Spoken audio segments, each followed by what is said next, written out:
if you struggle with boundaries, you're gonna struggle with no contact. Exactly. No contact. That is it right there. Period. I personally Say it again. One more time. If you struggle with boundaries, you're gonna struggle with no contact. I Period. personally don't struggle with boundaries. Yeah. It's take it. Can we do a questionnaire? Do you struggle with boundaries? Yes. So you struggle with boundaries?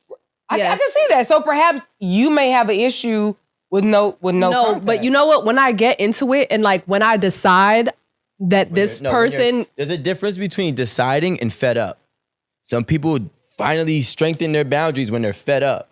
correct. You've been decided, but you've been wavering. you're right. And now you're fed up. That's the difference. You're right. Yeah, You're right. Because once I am fed up, that's what makes me so good at no contact. Because I don't want to talk to you. Now it's my. You needed that pressure then. You needed that pressure from that other person to do that. Yeah. You're right. As opposed to like, you could just be tired and be strong and do the shit yourself. Right. So I feel like there's people out there that are just strictly energy vampires. That all they're put on this earth to do is suck the life out of somebody. And if you are that victim, then that's you. And it's me like, no, they're not a vampire. They're human. They're mortals. No, seriously. They're not a vampire. Yeah. Now, I walk around with my repellent Yeah. every day. Lavender oil in this bitch. I got hella garlic on me. I said onions. Garlic. Well, no, 'cause he done had a spray. Yeah. And there be people around you like, yo, take the garlic. I'm like, no, I don't like that smell. And then they be like, bite the hell out your neck.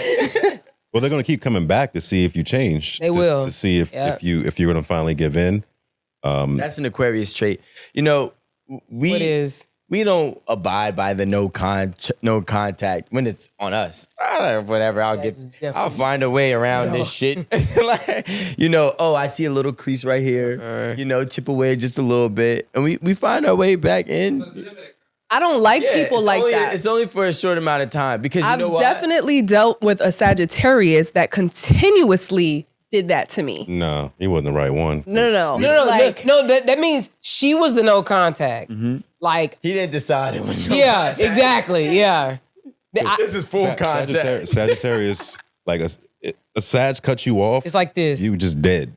Anything like after just that dead. Is like just oblivion. Yeah. Like just it doesn't fucking exist.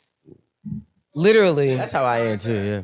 Yeah, but you got to love yourself more because you probably love yourself more than that person that you have to stay away from them. So you can love that person, but like if that person's dangerous to you and is affecting your business, is affecting your mental health and everything you got going for yourself, then who do you love more? Because at some point in time, you got to ask yourself, like, how long are you going to let this energy vampire be in your life and not do their own inner work to stay in your life?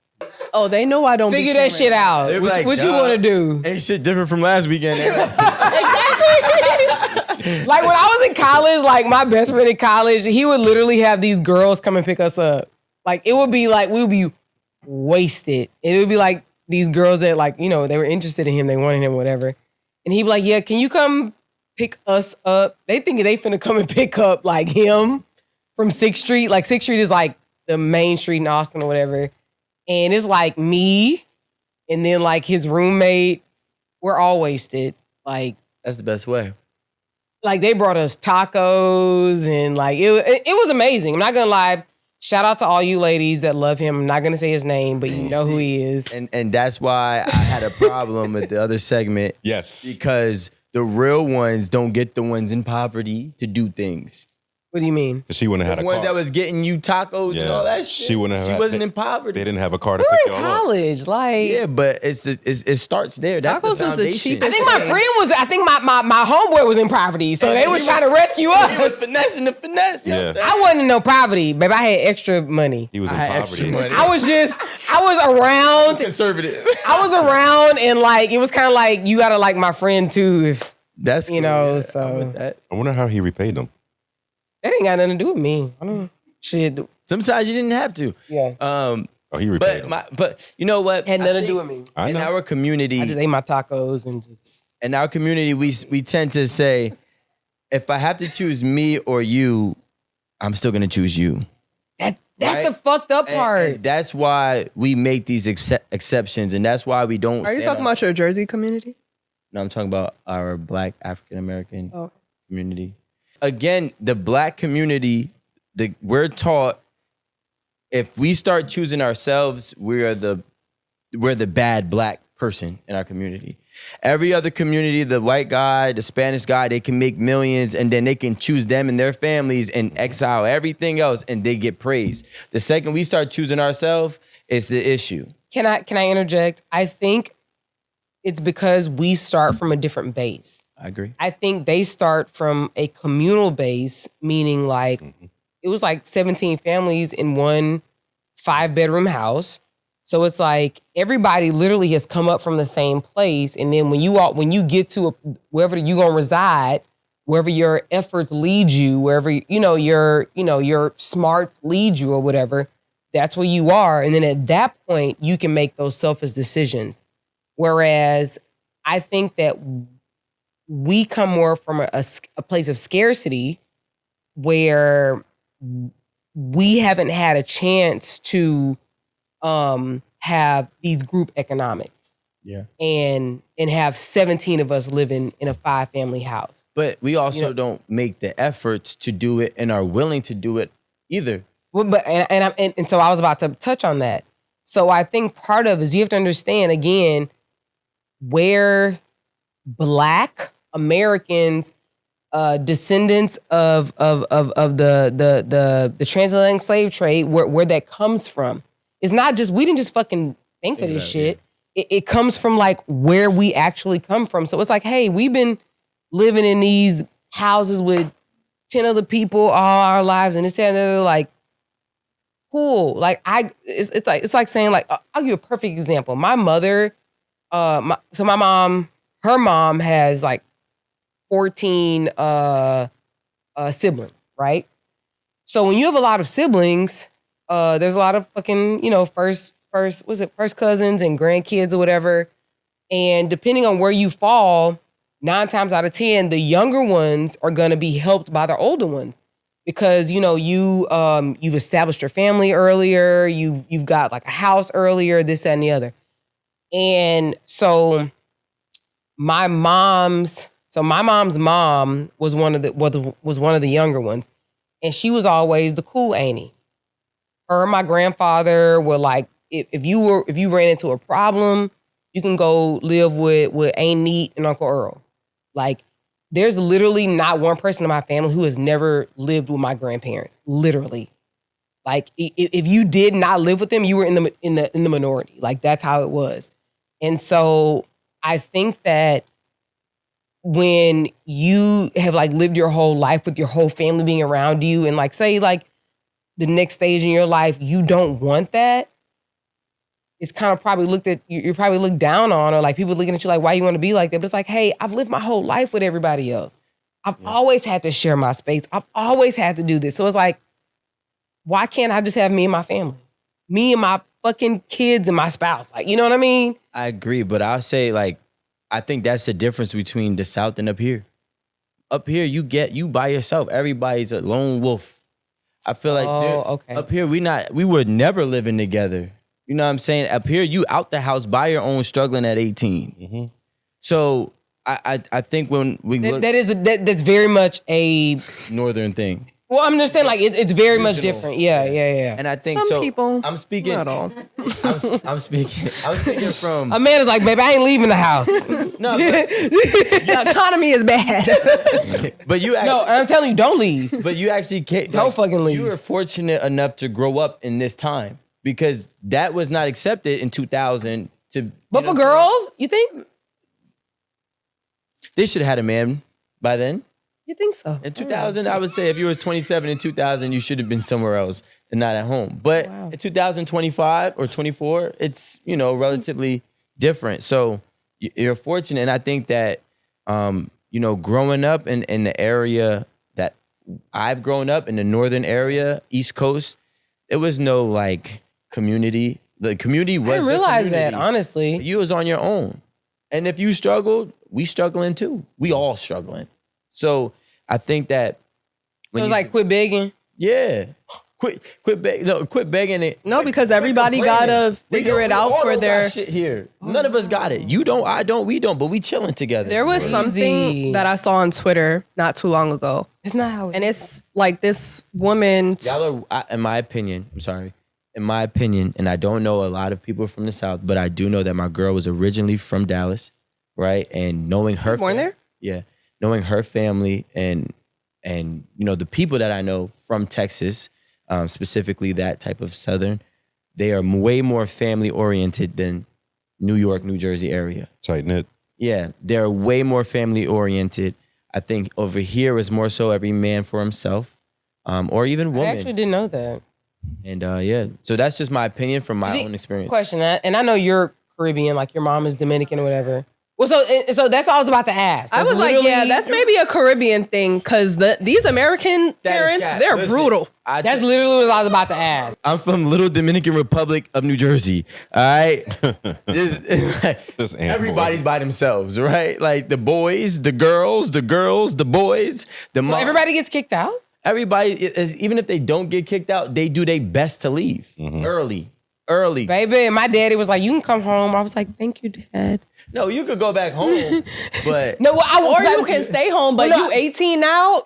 No. I went to grad school, so I went to college. Obviously, I went to grad school. You deserve to come home. But imagine a nigga he's not in grad school. He's still selling weed. My daddy was like, "You can come home and I'm gonna pay your bills." I was like, "Big, sign me up." Where the pants at, the shirt, like, sign me up. I was ready. And the thing is, and also I'm looking at it from a smaller perspective because in the areas that I'm actually speaking of, most of the people are not productive, right? There's not a lot of success that's being acquired or obtained. There's not a lot of progression on the individual basis. So I can understand why they like get out. You going to jail, you coming back, you get arrested at 17, you get out, then you get arrested again at 19. I'm not going to keep on being your parent. Fair. So maybe I'm looking at it from that perspective, but at the same time, that just goes to show that everybody has that, I feel like a lot of the people, a lot of their peers are dealing with the same type of situations and having the same outcome. So it's not a one person thing, it's a community thing. Yeah. Oh yeah. So this woman on Twitter, she had tweeted something along the lines of saying, when you become successful or like however successful you become in your career, you do not owe it to your family to take care of them. Like it's a little like entitled for your family to feel like because you're getting money now that you have to. I think who's the family? Who's she talking about? Like your sisters, whatever siblings, whatever siblings you got or whatever. Because like, say if you become famous and you start making a lot of money, or what if I'm not famous but I do make a lot of money? Okay, well let's take famous out of it then. Okay, you're rich, right? Rich or wealthy? I knew. Like, it's a bunch of different. You know what I'm saying? Do I have wealthy? Okay, wealthy. You're making a lot of money, and I would enough to share. What's a lot? Enough to share that you can use to help family, but you don't have to. I think that was the point of the tweet. Rich, not wealthy. That was the point of the tweet, and wealthy, people like, in the comments, because I was like, I agree with that. She doesn't have to because she has money, but if she has enough to help out those who need help, she'll do that. But the comments were like, "Oh no, you're wrong. That's not how I grew up. Like, if you win, the whole family wins." And I'm just like, the whole family? Yeah, I don't need. What's whole? I was like, okay, I didn't get no graduation gift from you. Right? Sorry. Like, I understand what you didn't even celebrate my fucking college graduation. You better go somewhere. But I was just like, yeah, not everybody was in the mud with you while whatever you did to get all this money. Don't ask me. But and it's just like, yes, if she wants to, yeah, she can help out whoever she pleases. I'm gonna let y'all answer this because I already know it really, her success does not mean everyone's success. It doesn't. Gentlemen, like, I don't want to be. So here's my issue with the word family, right? Because we tend to use the word family for people who are blood related to us. So I actually got so mad about this shit. So I did some digging in about in regards to the. Is it relatives? the origin of family. And the origin of family has nothing to do with relations of blood. It has to do with the people who are serving the same household. Okay? So I say that to say my cousin is not my family.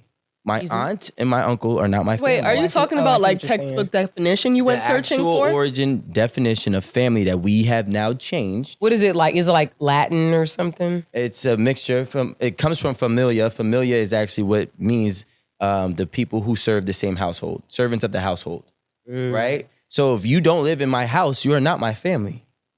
So I don't give a fuck if you Auntie Jessie, Auntie Sherry, Uncle Tom. Can I just help you with that? Yeah. But hold on, let me finish. I just want to give you a word because this happens a lot when people establish their own families. The other people become relatives. Yep. And that's where and that makes sense. Exactly. Because now you're no longer my family because we're not serving the same household. This is the actual definition, not the feeling and emotional definition. So people got to understand like what family is. So those people who are considering themselves their family because they're relatives are misconstruing their position in your life. And a lot of times they feel as if you need to serve them, a portion of your success. But realistically, they didn't help you. They just related to you. Literally. They're relatives. So my thing is like the word family gets used so loosely. It does. And we don't even know what it really means. So if you're my family, yeah, I got you. We serve that same household together. Everybody, us four, us three, But the ones that are not, yo, you gone. So that would be me to do the no contact thing with. Exactly. Even sometimes your family, you got to do no contact in that same house too. Yeah. Ask. Yeah, the same thing you just said. Would that be easier to do the no contact theory with? You're so funny. You didn't get it? You didn't get because that second question was terrible. Yeah. Because he's like, wait, what? Just the same question. So this is something that I have viewed, and I necessarily didn't grow up this way. So seeing this was sort of different for me. So like I grew up, my grandma got like all these fucking siblings, all these fucking first cousins. Me and my second cousins, we literally grew up like first cousins because we're all the same age. Our parents are all all around the same age. And these are my family members, right? But then you start to see people start to siphon, I guess, or separate themselves when they create their own families. Your own family is a family that you create. It's your spouse, it's your children, it's your grandchildren, so on and so forth. And then the other people, they become your relatives because you are still related to them. Y'all still got the same DNA. If something happened and they be like, oh, this piece of land here got $1 gazillion worth of oil on it, it's gonna be all the relatives, you know what I'm saying? All the heirs, but that's not your family. Your family is literally like the family that you create. And I think that a lot of times that we've sort of been like disillusioned about what family means, And I think that like we have first cousins who we grow up with like siblings. So yes, now they are our family because we're lock and step. We're like this. This is now like my brother. If something happens to me, he's gonna take care of my kids or take care of my mom or whatever. You know what I'm saying? So what I'm saying is like at that point, we've selected each other to serve the same house. Yes. Like Rico said. Like if something happens, let's say to my mom and, me and my brother and our spouses, and let's say like I got 2 first cousins that were very close to my mom, we all serve the same house. So now them 2 cousins who are really my relatives, they're my family now because we're all serving under the same thing. And that's, but it makes complete sense. Think about like just the history of it, right? Well, first of all, we actually touched on it now earlier when we said we have people who have 8 to 10, 15 people in the same 5-bedroom house. That's a family. They are all serving the same house. When you have these people who have, these huge, 100, 200 year old mansions that all of their family has lived in. Mm-hmm. The grandfather, the great grandfather, the grandfather, the kids, or the father, the sons, everybody. Yeah, the grandsons, the great. Everybody lived in this goddamn house. That is a family. But when we you're right, because they're all the heirs and they all serve the same name, and you're right. Thing. But when you start breaking off the family. Now you say, fuck it, I'm going to go get my own house. I'm going to get my own space. And you're only getting an 800 square foot apartment, by the way. In New York. And you're going... In New Jersey, not in Houston. Well, yeah, in New Jersey. In New York, it's 450 square foot. All right. And it's a lot? That's a lot. What, 450? 450? Oh, 450 is a lot in New York? That's why I would never live there. But I say that to say, you're leaving the family to pay more to have less, which doesn't make sense. So it no longer serves the family. It doesn't serve the family. Now you're your own family. That's a good point. Right? So now if everybody, like, let's just say me and my siblings, and let's say we all put up $2,000 a month. And your brother. Yeah, all my siblings. Mm-hmm. If me and all my siblings put up $2,000 a month under the same house, hypothetically. The shit paid off in 3 years. We got collectively what? $8,000 coming in. Just the kids. Just the kids. So basically, if I were to put all my family, well, they're not my family now, but I put all my siblings and my parents and even the extended parents, we'd probably be about roughly $16,000 to $20,000 if everybody did $2,000 a month. A month per month. So how do we get away from group economics?